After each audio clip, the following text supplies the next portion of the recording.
그래서 처음임을 충분히 양해해 주시고 또 한편 제 처음 설교를 듣는 영광을 여러분이 누리시기 바랍니다.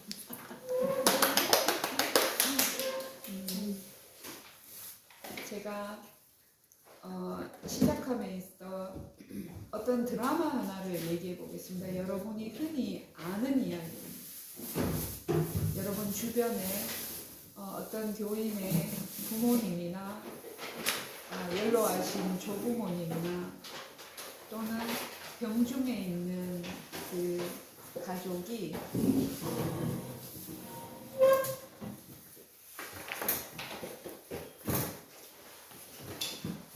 곧 돌아가실 것 같은 연락을 받았습니다. 연락을 받고 그 목사님에게 그 복음을 전하기를 부탁을 합니다. 그래서 그 목사님은 이제 돌아가시기 며칠 전부터 찾아가서 복음을 전합니다. 흔히 당신이 죄인이라는 것과 당신의 죄를 씻기 위하여 예수님이 십자가에 피 흘려 돌아가셨고 그것을 믿을 때에 당신은 구원받고 천국에 갈 수 있다는 그런 짤막한 복음을 전하고 또 전합니다. 그래서 어떤 경우에는 기쁨으로 수긍하고 감사해야 하는 분도 있을 것이고 어떤 경우에는 긴가 민가 애매하게 알겠다 그러고 돌아가시기도 합니다. 결론적으로 그렇게 되었을 때 그 교인인 가족은 기뻐합니다. 기뻐하고 그 목회자도 기뻐하고 자기의 할 도리를 다한 것 같습니다. 그리고 이 소식을 교인들에게 전할 때 교인들도 안심하고 참 다행이라고 얘기들을 합니다. 이 드라마를 우리가 보았습니다. 이 드라마에 대한 해석은 제가 얘기하는 중에 끝에 가서 한 번 더 얘기를 할 수도 있지만 이것의 그 가치, 그 목회자의 한 일과 그 교인과 그 돌아가신 분의 그 받아들인 그 일의 가치에 대해서는 제가 얘기하는 것들을 통해서 여러분들이 평가하시기를 원합니다. 궁금하시면 토론을 하기를 원하시면 끝에 가서 얘기를 하셔도 좋습니다. 저는 아까 그 사회자분이 신학의 길을 열심히 갔다고 하지만 과연 열심히 갔을까 싶을 만큼 그냥 고생길이었습니다. 제가 복음에 대해서 대학 시절에 이해를 하고 받아들이고 나름 열심히 신앙생활을 했고 그 교인으로서 누리는 그 참 큰 기쁨이 있었습니다. 구원을 받았다는 안심도 있었습니다. 그러나 제가 받아들이게 된 현실은 만만치가 않았습니다. 낭만과 고통과 좌절과 실패의 연속이었습니다. 그 복음이 저에게 아무 힘이 없었습니다. 이렇게 힘없는 복음을 붙들고 살아가는 나 자신이 복음을 다시 전해야 한다는 것에 대해서는 부끄러웠습니다. 그래서 입을 닫았습니다. 저는 대략 30년 전부터 누구에게 복음을 전한 적이 없습니다. 제 주변에는 많은 사람들은 열심히 복음을 전하는 편이지만 저는 이렇게 내 안에서 불완전한 이 복음을 전한다는 것이 미안했습니다. 그리고 언젠가는 이 복음을 전할 수 있기를 원하며 이 복음이 뭔가를 공부하기 시작했습니다. 여러 선교단체와 여러 교회와 책과 내가 옳다고 생각하는 여러 목회자들을 만나면서 공부를 해왔었습니다. 그러던 와중에 제가 거의 한 곳에서 치과를 30년째 운영을 하고 있는데 저희 치과 뒤에는 구원파 교회가 있습니다. 저희 치과 앞에는 신천지 교회가 있습니다. 그래서 예. 그 구원파의 많은 교인들이 저희 치과에 왔었고, 그 구원파의 뉴스에 나오는 그 사건들과 모든 흥망성쇠를 제가 지켜보았습니다. 그 다음에 신천지가 이렇게 뉴스에 올라오기 전에 많은 교인들이 저희 치과에 환자로 왔었고, 신천지가 어떻게 흘러가는지를 남들보다 미리 알 수 있었습니다. 제 마음에 참 안타까운 마음이 있었습니다. 구원파를 갖거나 신천지를 갖는 저희 환자들은 정말 좋은 환자들이 많았어요. 정말 하나님을 향한 열심이 있었고 믿고자 하는 그 절절한 마음이 있었고 너무나 좋은 사람들이 많았습니다. 그때 제 마음속에 복음의 힘이 이렇게 약한가? 이들은 도대체 어떤 복음을 들었길래? 누가 어떤 복음을 도대체 어떻게 가리키고 있길래 이들은 이렇게밖에 살지 못하는가? 내가 제대로 알아서 이들을 가르치고 구원해내고 싶다는 그런 소망이 생기기 시작했습니다. 그런데 직접적으로 전할 기회는 그닥 많지 않았고 제 입이 또 그다지 쉽게 열리지도 않았습니다. 왜냐?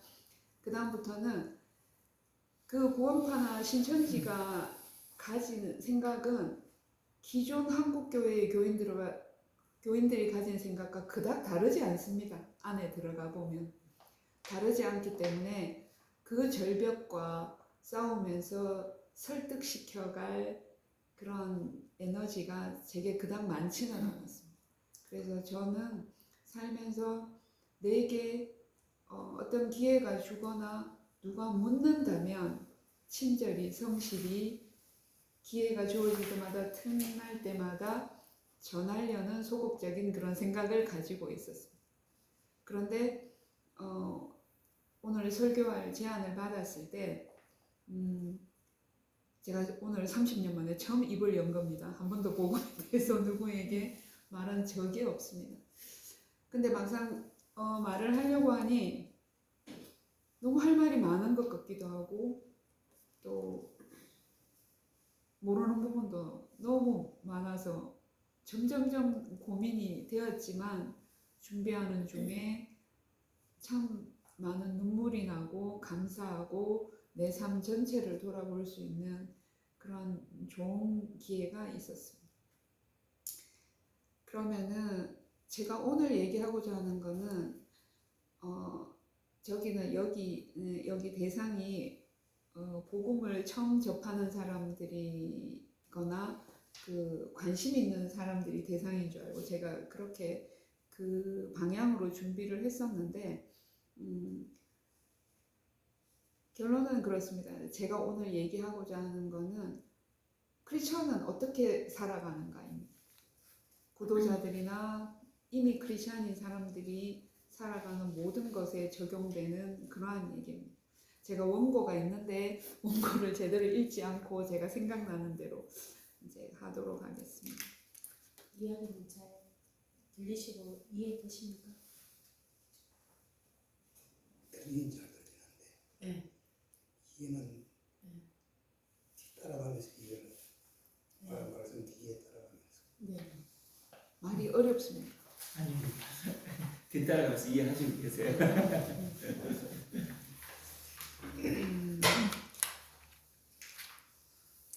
구도자들을 예수님 믿으라고 많이 초청했는데 네. 안 오셨어요. 거절을. 그러면 나는 어떠한 복음을 전하고 싶었는가? 지금 나에게 복음을 전하라면 나는 이렇게 전하고 싶습니다. 먼저 성경은 어떻게 쓰여진 것인가? 성경은 창세기 처음부터 계시록이 끝날 때까지 관통하는 한 주제가 있습니다. 그 한 가지를 얘기합니다. 그 한 가지가 뭐냐면 하나님이 인간을 만드셨고 타락을 했고 그래서 예수 그리스도의 구속이 필요했고 그리고 다시 완성된 세계를 이룰 거다. 이 말은 하나님이 인간에게 원래 하려고 했던 거, 맨 처음에 창세기에 하려고 했던 거를 계시록이 끝날 때 하려고 한다. 이해가 되십니까? 어려우시죠? 네. 네. 성경의 주제는 하나님이 맨 처음 인간에게 하려고 했던 거를 예수 그리스도를 보냄으로 말미암아 하려고 한다.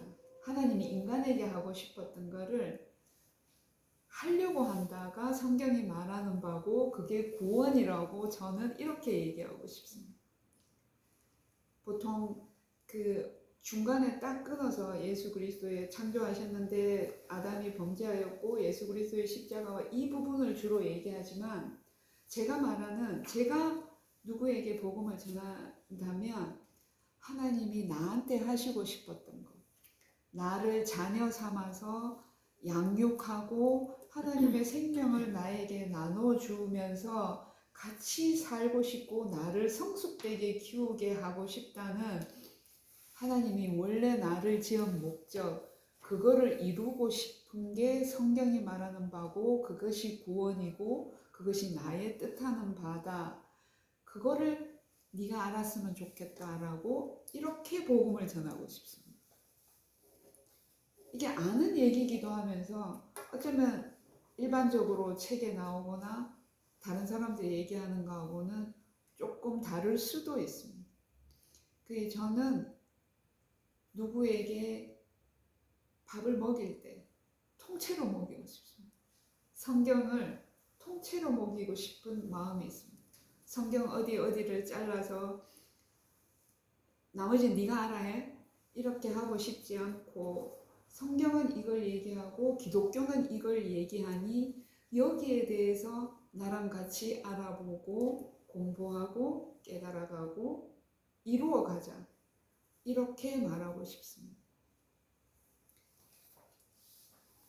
그러면은 이제 맨 처음에 하나님이 천지를 창조하셨고 타락했습니다.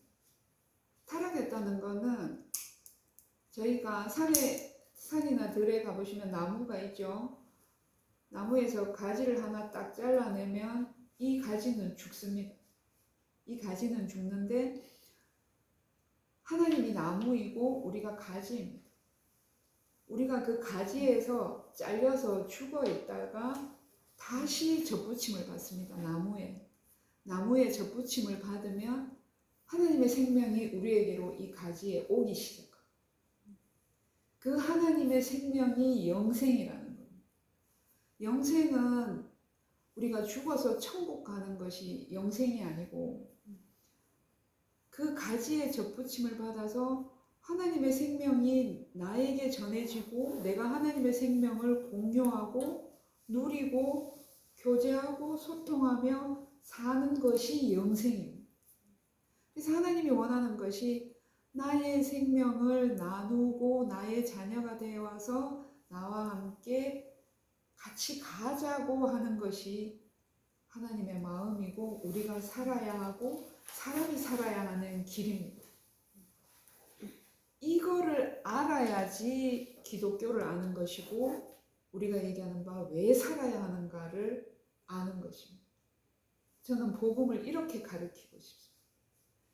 이렇게 먼저 가르치고 난 다음에 어떻게 우리가 잘려졌는가, 왜 하나님의 나무에 가지로 붙어 있다가 어떻게 하다가 우리가 잘렸으며 어떤 방식으로 우리가 회복이 됐는가, 그래서 우리는 그러면 그 나무는 어떻게 해야 되는가, 이거를 설명하고 싶습니다. 우리가 어떻게 해서 잘렸고 어떻게 해서 접붙임을 받았는지는 여러분이 이미 교회에 다니면서, 특히나 모범적인 교회에 다니면서 많이 들었습니다. 오늘 제가 얘기하고 싶은 거는 이 접붙임을 받은 가지가 이 현실 세상에서 접붙임을 받는 그 순간은 신분의 자리입니다. 죽었다가 접붙임이 됐다는 것은 하나님의 자녀가 되었다는 신분입니다. 그럼 신분을 획득한 다음에는 그 다음에는 어떤 수준으로 자라가요? 성도님이 나무를 심었죠. 그 나무를 심었을 때, 내지는 화초를 심었을 때 어떤 걸 바라십니까? 나무를 심었을 때는 그 나무가 자라야죠. 식물을 심었을 때는, 씨앗을 심었을 때는 심은 자가 바라는 것은 그 씨앗이 싹트고 꽃을 피우고 열매를 맺고 성숙하고 번창하는 어떤 수준에 이르기를 원하는 것이 심은 자의 마음입니다. 하나님은 예수 그리스도가 십자가에 달려 돌아가시고 부활하셨을 때 우리의 신분은 사실은 모두가 구원받은 겁니다. 전 인류가 이미 사실은 구원받은 신분을 얻은 것입니다. 근데 한국교회의 많은 사람들은 그 신분에만 열광합니다. 그리고 네가 신분을 얻었다는 거를 주면서 거기서 얘기를 그치는 경우가 많습니다. 얘기를 그치고 그 다음에는 어떻게 보면 네 알아 성장하라고 얘기하는 경우가 많습니다. 그리고 이제 그러면 그 신분을 얻은 자는 각자 살아가기 바쁩니다. 어떻게 살아가야 될지를 모르는데 제가 오늘 얘기하고 싶은 거는 그 신분이 어떤 수준까지 자라야 하는가 그거를 얘기하고 싶어요. 이 신분이 딱 되는 그 순간 우리는 현실이라는 곳 앞에 놓이게 됩니다. 하나님 우리를 그쪽에 데리고 갑니다. 그 장으로 데리고 갑니다. 그 신분을 얻었을 때 우리는 아무것도 모릅니다. 사실은 뭐 많이 아는 것 같지만 어떻게 잘할 것인지, 기도는 어떻게 할 것인지, 성령의 인도하심은 무엇인지, 하나님의 뜻은 어떻게 분별하는지 아무것도 모릅니다. 사실은 아무것도 모르는 그 상황에서 자라가기 시작하는데 누가 키우시냐? 하나님이 키워가십니다. 하나님이 여러 가지 방법으로 우리를 키워가십니다. 그래서 다독이고 어려움을 겪게도 하고 사실 어려움은 믿는 사람이나 안 믿는 사람이나 동일하게 겪습니다. 번개가 치고 장마가 오고 가뭄이 오고 병이 오고 육체가 아프기도 하고 사업에 실패하기도 하고 별의별 일을 세상에 있는 모든 사람이 공히 겪는데 하나님은 이 현실이라는 이 삶 속에서 자 출발하면서 우리랑 같이 가자고 하십니다. 가서 성숙되기를 원하십니다. 이 성숙의 단계까지 이르는 거를 알고 있어야지 출발을 합니다. 이 성숙의 가치를 알아야지 되고 하나님이 원하시는 것이 이것이고 이것의 인생의 목적이 이것이라는 걸 알고 출발을 해야지 그냥 살아가면서 깨달아 볼게요. 천천히 생각해 볼게요. 이래가지고는 늘 고민하고 방황하기가 쉽습니다. 제가 그렇게 살아왔습니다. 도대체 향방을 알지 못한 채 흘러왔습니다. 그래서 제가 말하는 이 복음이라는 것에는 이 방향까지 알려주고 우리가 복음을 받은 사람에게 그 굿뉴스를 받은 사람에게 알려주고 길을 인도해주고 같이 가자고 격려하면서 그렇게 갈 것을 여러분에게 권하는 것이 오늘 저의 목표입니다. 이미 다 알고 있습니다. 이미 다 알고 있지만 이제 이 자리에서 여러분이 지금까지 살아오면서 얼마나 많은 수고를 했는지 성경에 그 수고라는 단어가 수고하고 무거운 짐 진 자들아 다 내게로 오라 내지는 너희의 수고가 헛되지 않은 줄 알미라 수고라는 단어가 많이 나옵니다. 근데 그 수고를 많은 사람들이 고생으로 받아들입니다. 내 고생하는 건 하나님이 아신다고 생각하는데 그 수고의 의미는 현실을 의미합니다.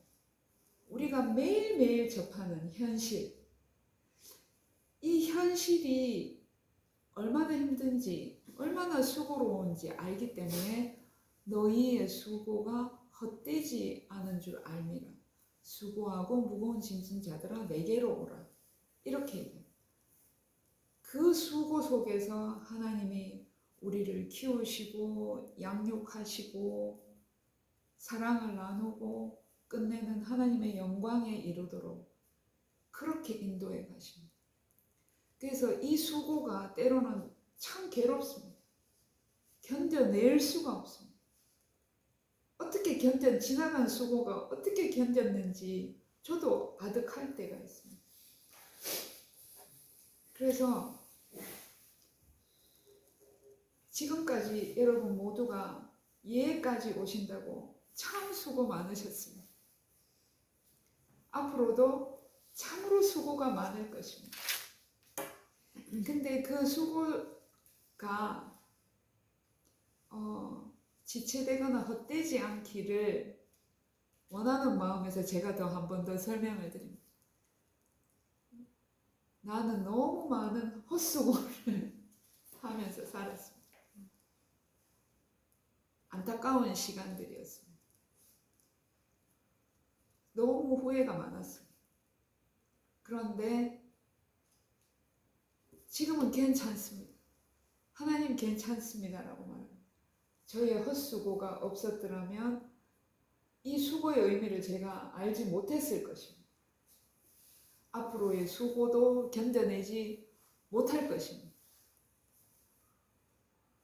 수고를 해보면 해볼수록 그 수고의 기쁨이 있었습니다. 복음서에 보면 우리가 알고 있는 이것을 하나님이 비유로 말씀하시고 다른 사람은 알지 못하게 비밀로 하셨다는 얘기가 있습니다. 그 비밀 원어에 보면은 미스테리라고 되어 있어요. 왜 하나님이 가까이 있는 사람들에게는 잘 알려주시고 조금 멀리 있는 사람에게는 비밀로 하시고 뭔가 모르는 듯 차별을 두시는 것 같습니다. 근데 그 원어의 뜻은 미스테리인데 하나님께로 가까이 가면 이 미스테리가 점점점 풀리면서 그 굉장한 미스테리 안에 기쁨이 있고 미스테리의 해답을 알게 됩니다. 하나님으로부터 멀어지면 미스테리가 더 커집니다. 미스테리가 더 커지다 못해 싫습니다. 외면하게 되고 거절하게 됩니다. 그 미스테리 속에 가까이 가는 그 사람들이 오히려 이상한 사람들처럼 느껴집니다. 근데 이런 현상은 내 삶 속에 다시 있습니다. 내가 하나님께로 가까이 가고 이 수고로운 가운데 묵묵히 참고 견디다 보면 미스테리가 풀리면서 기쁨으로 나아가는데 견디다 못해서 하나님을 외면하고 힘들면 도대체 길이 안 보입니다. 더 멀어집니다. 죽을 때까지 우리는 이걸 겪습니다. 남도 겪고 나도 겪고 그렇습니다. 최근에 제가 굉장한 어려움을 겪었는데 그야말로 대굴대굴 굴렀습니다. 너무 힘들어서 대굴대굴 굴고 엉엉 울고 어찌할 바를 몰랐습니다. 그때 하나님이 친구를 통해서 잠시 제 친구를 얘기하자면 도대체 교회와 멀어져 있는 친구였습니다. 복음은 아는데 교회를 다니지 않았습니다. 나는 그 친구를 만나면 항상 그냥 내가 믿는 하나님에 대해서 얘기를 많이 했었습니다. 친구는 듣는 동 마는 동 했습니다. 근데 제가 정말 어려움에 처했을 때 친구가 유튜브 쇼폼을 하나 보여줬습니다. 거기에는 무엇이 담겨있습니까? 욥에 관한 얘기가 있었어요. 나는 너무 놀랐습니다. 복음이나 우리가 하나님에 대해서 친구에게 주변에게 전할 때는 내 마음이 있고 하나님에 대해서 얘기를 하다 보면 먹히는구나. 얘가 점점점 도대체 하나님에 대해서 얘기하지 않다가 하나님에 대해서 얘기하기 시작했고 신앙의 세계로 빠져들고 있었습니다. 그래서 드디어 내가 어려움에 처해 있을 때 딱 맞는 메시지를 나에게 보내줬습니다. 놀라웠습니다. 그 메시지에는 욥에 관한 얘기인데 욥의 친구들이 그 욥을 욕할 때 하나님이 욥의 친구들에게 말합니다. 욥은 나를 영화롭게 했다고, 욥은 나를 경외했다고 얘기합니다. 어떤 것이 경외한 것이냐? 욥이 하나님 앞에서 떼굴떼굴 힘들다, 죽겠다, 나의 태어난 날을 저주한다, 욕을 했습니다. 그 모습이 하나님이 그걸 보면서 욥이 나를 경외했고 욥이 나를 영화롭게 했다고 하나님이 기뻐하십니다. 왜 그랬을까요? 욥은 굴러도 하나님 앞에서 굴렀습니다. 욕을 해도 하나님 앞에서 욕을 했고, 하나님 앞에 머물면서 어쨌거나 해결해 보려고 하나님 안에 답이 있다는 기준을 잡고 애를 썼습니다. 그 모습을 보고 하나님이 욥의 아버지인 하나님이 자녀된 욥의 모습이 너무 예뻤습니다. 그렇게 살아가는 것이 우리가 일생을 살면서 힘들어 죽겠다고 그러고 그래도 하나님을 떠나지 않고 하나님 앞에서 답을 찾아보려고 하고 미숙하지만 노력하는 그 모습을 하나님은 기뻐하십니다. 그것이 하나님이 자녀를 양육하는 방법이고 자녀가 하나님 앞에서 살아가는 방법이고 영생을 누리는 방법이고 하나님의 영광을 나누는 방법, 하나님의 영광을 누리는, 체험하는 그것입니다. 어려운 것이 아니에요. 예수 믿는다는 것, 하나님을 믿는다는 것, 신앙생활을 한다는 것은 우리 현실 세계에서 그렇게 살아가는 것입니다. 특별한 것이 없어요. 매 순간 선택을 합니다. 아담은 엉뚱한 선택을, 잘못된 선택을 했습니다. 우리는 때로는 1분 1초, 때로는 1시간마다 선택의 일이 발생합니다. 하나님께 지혜를 구합니다. 잘 선택하게 해달라고. 근데 그 지혜는 기도했다고 지혜가 생깁니까? 안 생깁니다. 주신 듯 했는데 알고 보면 그런 배신이 없습니다. 결과가 엉뚱합니다. 하나님 어떻게 나한테 이러실 수 있습니까? 라고 묻습니다. 지혜는 시간이 지나야지 생깁니다. 하나님 안에서 머물면서 기도도 하고 하나님의 뜻을 알려고 연구도 해보고 교제도 하고 이렇게 살아오는 가운데 시간이 지나면 숙련되고 단련되고 성숙되고 노련해집니다. 그것이 우리 인생의 모습입니다. 하나님이 단박에 오늘 내가 열심히 기도하고 그동안에 이만큼 기도하고 그동안 이만큼 하나님 앞에 머물렀다고 단박에 하나님이 어떤 것을 주시지도 해결해 주시지도 않습니다. 죽을 때까지 답도 모른 채 죽기도, 그러다 죽습니다. 그래서 우리의 성숙은 그렇게 이루어져 가는 거예요. 인생은 그렇게 사는 거예요. 별거 없습니다. 그래서 어쩌면 크리스찬의 삶이 어렵기도 하고 쉽기도 한 것입니다. 이렇게 살아가는 가운데 특별한 거 없이 나만이 느끼는 기쁨이 조금씩 자라기 시작합니다. 하나님으로부터, 하나님과의 관계에서 오는 그 기쁨이 자라가기 시작합니다. 그래서 우리가 주변에 예수를 믿지 않는 사람에게 소개하는 것입니다. 이렇게 살아가시라. 삶은 이렇게 살아가라고 하나님이 인간에게 정해 놓으셨고 이 길을 따라가십시오. 그러면 여러분이 행복할 것입니다. 이것만이 길입니다.